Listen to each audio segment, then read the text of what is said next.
Eu até dei uma caminhada mais rápida, primeiro, porque a gente começou mais tarde, né? Esse episódio aqui, a gente acabou tratando de coisas muito semelhantes no último encontro, né?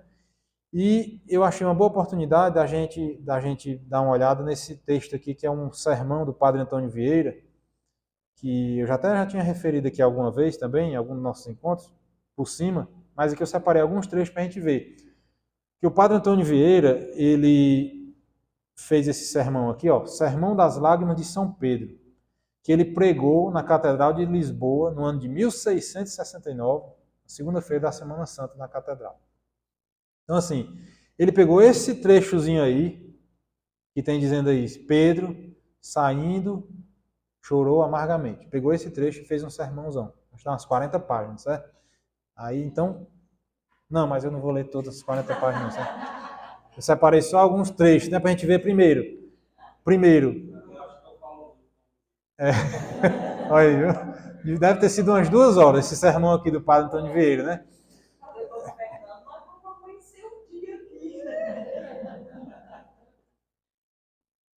Qualquer coisa, Padre Martim, tiver algum, né, um dia aí que está um pouco inspirado, pega um desse aqui para ler, né? Na hora lá da. Então, assim, primeiro, né? O português, a língua nossa, no mais elevado padrão, a coisa mais linda que pode ver aqui, o cara que dominava mesmo a língua portuguesa, né? Ele é tido como o melhor escritor em português, em prosa, quer dizer, em textos corridos, né? Sem ser poesia. É brasileiro, né? Nascido ali em Salvador, acho que foi, baiano, estudou aqui no Brasil na época, né? E, e era uma inteligência dessa daqui. Então ele começa dizendo, né? Notável caso, de maneira que faz Cristo 7 pregações a Judas e não se converte Judas. Canta o galo uma vez e converte-se Pedro. Sim, porque tanto vai de olhar Cristo ou não olhar. A Pedro pôs-lhe os olhos Cristo, né? A Judas não lhe pôs os olhos. Se Cristo põe os olhos, basta a voz irracional de um galo para converter os pecadores. Quer dizer, aí ele continua, ele vai dizer 7 momentos que Jesus falou com Judas no Evangelho. Ele separa 7 momentos lá em que poderia Judas ter se arrependido, ter sido reconduzido à fé e não ter sido o instrumento, a causa da entrega de Jesus. Que, bom, aconteceu assim, mas como a gente até já meditou aqui antes, não era obrigado a ter sido Judas o próprio, né? De repente, se Judas tivesse se arrependido e tal, a coisa iria acontecer da mesma forma, Jesus ia ser por outro veículo, vamos dizer assim, né? Então ele elenca esses 7 momentos aí que Judas vai ter a oportunidade de se arrepender e não se arrepende. E Pedro, bastou a voz do galo para Pedro se arrepender. Quer dizer, e ele liga esse arrependimento ao olhar de Cristo, né? Quando Judas fez tudo o que tinha que fazer, Jesus não estava olhando para ele da forma que ele, por exemplo, no Evangelho de São João também tem um momento que, acho que é no começo do Evangelho de São João, primeiro capítulo, logo quando o primeiro encontro de Jesus com São Pedro, Jesus olhou fixamente para Pedro e disse: Simão, tu te chamarás, né, Pedro, Cefas, né? Na hora que Jesus vai mudar o nome de São Pedro, de Simão para Pedro, ele olha fixamente para Pedro, antes de fazer isso. Quer dizer, o poder desse olhar que a gente acabou de ver aqui em São Jerônimo, né? A luz do mundo olhando para nós, como a gente vai também, São Paulo, em algum momento lá, São Paulo vai dizer, hoje nós vemos como, né, por espelho, né? Mas quando a gente estiver na glória, nós vamos nos ver como nós realmente somos, iluminados mesmo pela verdadeira luz, né? E o Padre Antônio Vieira continua.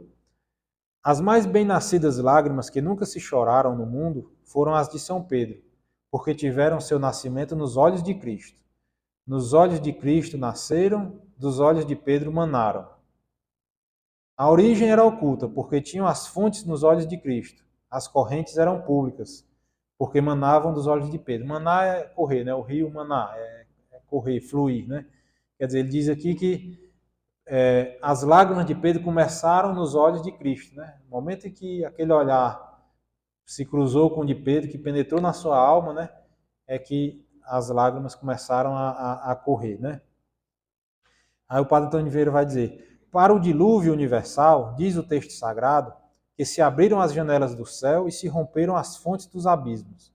Assim também, para este dilúvio, abriram-se as janelas do céu, que são os olhos de Cristo, e romperam-se as fontes do abismo, que são os olhos de Pedro. Notável criatura são os olhos, admirável instrumento da natureza. Eles são a primeira origem da culpa, eles a primeira fonte da graça. Todos os sentidos do homem têm um só ofício, só os olhos têm dois. O ouvido ouve, o gosto gosta, o olfato cheira, o tato apalpa, só os olhos têm dois ofícios, ver e chorar. O ver é a ação mais alegre, o chorar mais triste, porque as lágrimas são consequência da vista. Ajuntou a providência o chorar com o ver, porque o ver é a causa do chorar. Esse estilo chama estilo barroco, né? Que é sempre usando essas oposições, né? Ele fica sempre ver e chorar, né? Alegria e tristeza, né? Quer dizer, o sentido que mais nos alegra é a visão, realmente, né? É por onde a gente consegue captar mais beleza mesmo, né? Que se sabe sempre que, assim, tudo que a gente conhece vem pelos nossos sentidos, tudo. A gente não conhece nada por outro canal. Tudo entra na nossa alma, na nossa memória, pelos sentidos, pela visão, pela audição, que a gente ouve, que a gente vê, que a gente pega, né? E a partir daí a nossa inteligência, nossas faculdades vão processar isso aí e vão transformar isso em nossa experiência, né? E o padre Antônio Vieira está dizendo aqui que o ver, quer dizer, tudo começa no ver.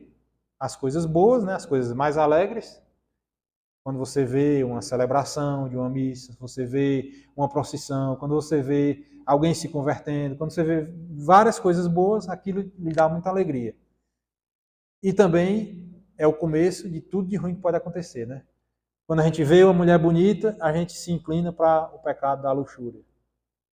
Quando a gente vê, né, uma turma bebendo no bar, a gente vai e se anima para ir beber também e cair no pecado da gula, né, da ebriedade.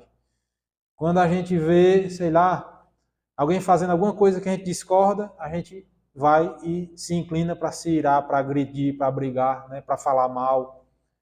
E assim vai, né? E quando a gente vê alguém rico, a gente vai ter inveja. E quando a gente vê alguém progredindo espiritualmente, a gente vai ter essa inveja também. E assim vai, né?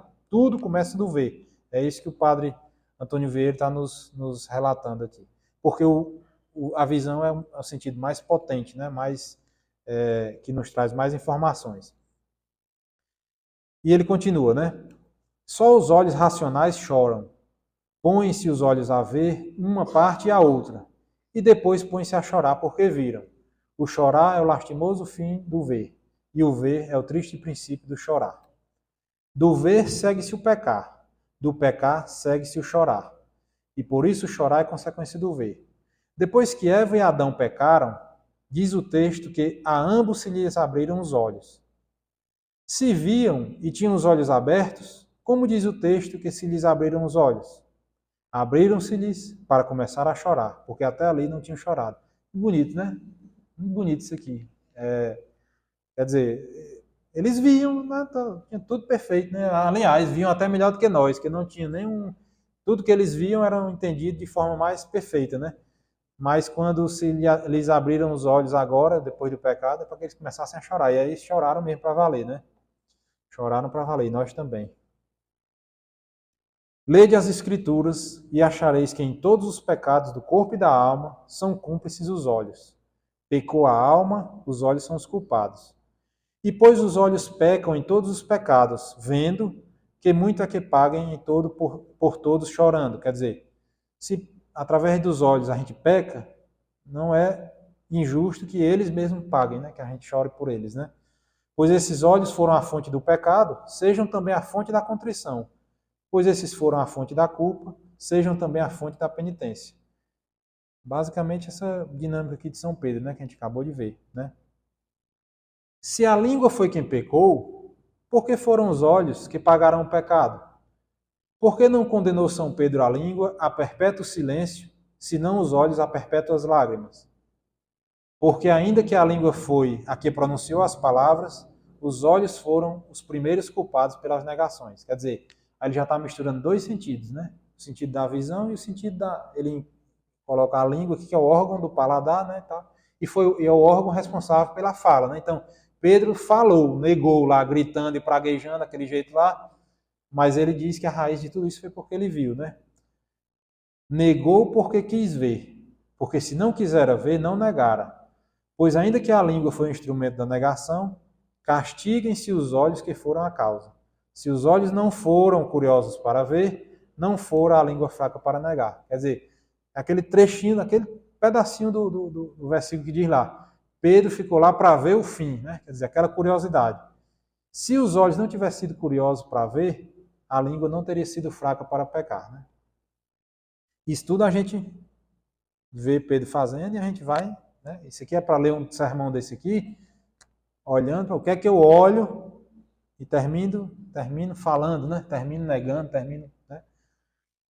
Ajuntou-se também o castigo da língua, que é a amargura, com o castigo dos olhos, que são as lágrimas, para que as lágrimas pagassem o ver e a amargura pagasse o negar. E os olhos chorando amargamente pagassem por tudo. Chorou amargamente, né? Quer dizer, não diz lá que ele chorou, só chorou, né? Chorou amargamente. E amargo é uma coisa que a gente sente literalmente no nosso paladar, né? Então ele mostra aqui que, apesar de ter uma hierarquia, né, das coisas mais importantes, o ver e tudo mais, mas tem a justiça divina também. Bom, pecou os olhos, pecou a língua. Então vai ser punido os olhos, vai ser punida a língua. E chorou amargamente, né? Que a gente sabe que Pedro levou uma vida de penitência, né? Depois disso aqui, né, foi o resto da vida dele foi sempre lembrando disso, né, nas suas pregações, né? É tanto que no Evangelho de São Marcos, mesmo no Evangelho de São Marcos, não foram omitidas as falhas de Pedro, né?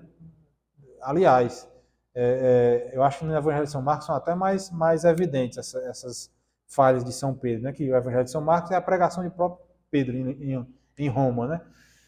Então, assim, Pedro levou uma vida de penitência, né? Por mais que ele tenha se arrependido, tenha pedido perdão e Jesus o tenha perdoado e o constituído o chefe da igreja, mais doloroso ainda era para ele, né? Saber que, tendo sido conferida essa altíssima dignidade para ele, que tinha sido tão baixo ao negar Jesus, né? Enquanto Pedro não saiu fora, persistia na ocasião de ver, querer ver, e os olhos, enquanto veem, não pode chorar. O ver e o chorar, como dizíamos, são os dois ofícios dos olhos, mas são ofícios incompatíveis no mesmo tempo. Enquanto veem, não podem chorar, e se querem chorar, hão de deixar de ver. Por isso saiu Pedro fora, não só para chorar, senão para poder chorar, porque para os seus olhos exercitarem o ofício de chorar, haviam de cessar o exercício de ver. Quer dizer, ele faz essa oposição, né? E realmente ninguém chora de olho aberto, né? Não é não? Ninguém chora de olho aberto, né? Você chora, baixa a cabeça e bota a mão no rosto para poder chorar, de verdade mesmo, para chorar amargamente aqui, né? Se for para chorar de qualquer jeito, você chora, né? Ou pode fazer uma coisa assim, uma cena, né? Mas é muito legal isso aqui, muito bonito. Notável filosofia é a dos olhos, no chorar e no não chorar. Se choramos, o nosso ver foi a causa, e se não choramos, o nosso ver é o impedimento. Como estes nossos olhos são as portas do ver e do chorar, encontram-se nessas portas as lágrimas com as vistas. As vistas para entrar e as lágrimas para sair. E porque as lágrimas são mais grossas e as vistas mais sutis, entram em tropel as vistas e não podem sair as lágrimas, né? Ele faz assim uma diferença de matéria mesmo, né? Ele diz, o que entra pela nossa vista não é material, a gente não pega, né? É a luz, né? É o reflexo das coisas, é o que os filósofos assim dizem, que é o sentido mais espiritual que a gente tem, que a gente não precisa ter nada de contato, praticamente nada fisicamente para poder a gente ver, enquanto todos os outros precisam, né? A audição a gente precisa do som vibrando no nosso ouvido, né?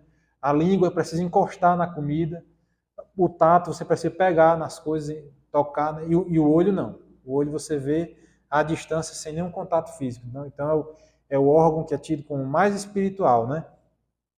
E as lágrimas não. As lágrimas são uma coisa material mesmo, né? Então, assim, como o que entra na nossa vista é muito mais, a violência, né? Muito maior, basta abrir os olhos, você está vendo, né? Aliás, não tem como a gente... não tem como você impedir os olhos de funcionar, né? Se tiver aberto, se você estiver consciente, você está vendo, né? Agora, para chorar, não. Para chorar, você tem que parar de ver, né? E dar livre acesso para a saída das lágrimas, né? Então, Pedro entrou para ver e saiu para chorar, porque enquanto a vista tinha entrada, não podia ter as lágrimas à saída. E para que o mesmo Pedro nos prove a verdade dessa filosofia, diz São Marcos, que saindo São Pedro do átrio, então começou a chorar. Para Pedro poder chorar, cobriu primeiro os olhos para não ver. Saiu para não ver o que via, e cobriu os olhos para que nenhuma coisa visse. E quando não viu nem pôde ver, então é que pôde chorar e chorou. Mais uma vez, existe essa repetição nesse estilo dele, né? Assim, mais para reforçar, né? Se os vossos olhos vos servem de escândalo, naquele episódio que a gente acabou de falar aqui, né? Se vos fazem cair, arrancai-os e lançai-os fora. E para esses mesmos olhos verem a Deus, por que há de ser coisa tão dificultosa de fechá-los, né? Quer dizer, se a gente vai ver a Deus através dos nossos olhos, da alma, né? Quer dizer, por que é tão difícil a gente fechar os olhos? É uma coisa também que é bem orientado, né? Eu vejo muito isso na obra, no Opus Dei, né? Mas isso é da igreja, né? Guardar a vista, né? Guardar a vista, guardar os sentidos, né? Como a gente até viu em outro momento, os sentidos são as portas de tudo que entra que vai intoxicar a nossa alma, né? Então, música ruim, coisa feia, né? Caos, uma cidade feia. Ou então você procura viver vendo nos grupos de WhatsApp acidente, gente morta, e que não sei quem caiu de moto, morreu, não sei quem eu quero ver. Isso vai entranhar-se na nossa memória, no nosso imaginário. Então, aquilo ali vai voltar, vai remoer na nossa vida e vai trazer só sentimentos ruins e ações ruins também, né? Então, se a gente vê filmes que só mostra violência, injustiça, traição, adultério, pornografia, tudo, etc., isso aí vai ser o material que a nossa inteligência vai ter para trabalhar, a nossa memória, né? Enquanto que, pelo contrário, se a gente vê coisas bonitas, obras de arte, ouve músicas boas, tudo isso. Ora, quantas vezes a gente não chega em casa depois da missa e aquela música da comunhão está tocando na nossa cabeça e não sai, né, a pau, e no outro dia você se acorda e ainda está. Quer dizer, fica na nossa memória, né? Aquela mensagem ali, né? Aquela mensagem fica ali voltando e tal. Se é uma coisa boa, fica aquela mensagem. E se for uma coisa ruim, fica também. Não fica? Os funk que a gente escuta aí no meio do mundo, não fica também martelando no pé do ouvido da gente? Então, é isso aqui que o padre tá falando, né? Os olhos que chorarem na terra verão no céu. Os olhos que quiserem ver na terra chorarão no inferno. Também no inferno há lágrimas, mas lágrimas sem frutos, né? A lágrima do desespero, né? Assim, que não tem mais solução, né? Cristo perdoou a Pedro porque chorou. E se Pedro não chorara, não lhe havia Cristo de perdoar, como não perdoou a Judas. Judas não chorou, né? Assim, pois se Cristo não perdoa a Pedro sem chorar, como nos há de perdoar a nós se não choramos, né? Quer dizer, é o espírito de penitência que o cristão tem que ter. Tem que ter, né? Nossa Senhora apareceu lá, né, em Fátima, tantas vezes, né, em Fátima, fazer penitência, né? Fazer penitência, fazer penitência. A maior penitência que já pôde haver no mundo, nesse aqui, foi Cristo, né? Que morreu do jeito que morreu. E para nós nos configurarmos a Ele, sem esse espírito de penitência não dá, né? E a penitência começa das pequenas coisas, né? Voluntárias que a gente vai preparando a nossa alma para aguentar as grandes coisas que mais cedo ou mais tarde nós vamos passar também, né?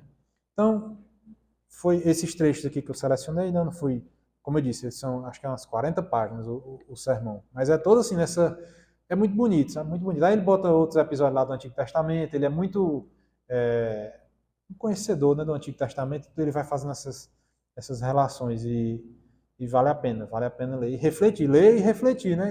Esse texto eu li a primeira vez, eu não sei quantos anos faz não, E sempre que a gente lê um texto desse aqui, porque você vai se reconhecendo em outros momentos, né?